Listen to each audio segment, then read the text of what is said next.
Last Thursday, the Dorothy Day Center and St. Rose's Community Garden collaborated during Food Justice Week to create a workshop for Fordham students on food equity and education. Hi, my name is Brian. I'm a co-manager of St. Rose's Garden here at Fordham. I'm one of 3 co-managers here.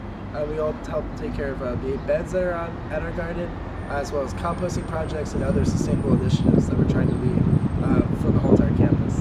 Here's a backyard that would have been totally underutilized if not for the advocacy of former students to say, yes, this can be a garden, this can be something productive for students. So today is part of a larger food justice initiative to sort of work with our hands, work on the land, see from start to finish, throughout the whole entire season, what it means to have fresh food here and how important that is.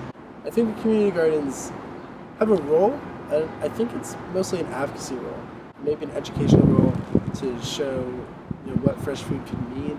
Community gardens, like St. Rose's, combat food deserts in the Bronx, areas without enough supermarkets and fresh local food.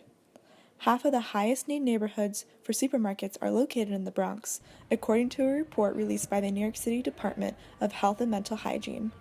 Ironically, the largest supplier of produce, New York City Terminal Produce Market, is located in the Bronx and supplies 22 million people within a 50-mile radius of the market.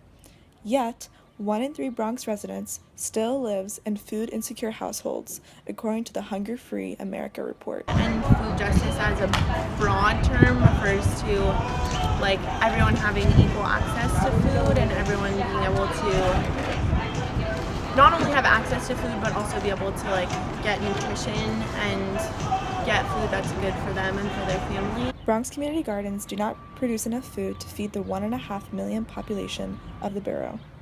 But with 90 community gardens, the gardening spaces rejuvenate and educate urban areas and provide local food for the neighborhoods. Food justice, something productive, something that's growing. And when you think of larger land that can be used, I think community gardens are very much advocates for fresh food, so people in their own borough can have it. So even though community gardens might not be able to feed, especially the community gardens we have now, might not be able to feed out of hand 1.4 million people, it's setting those framework stones to show people what fresh food can mean, how it's super important, and hopefully how we can engage the larger bodies that be to bring fresh food into our community.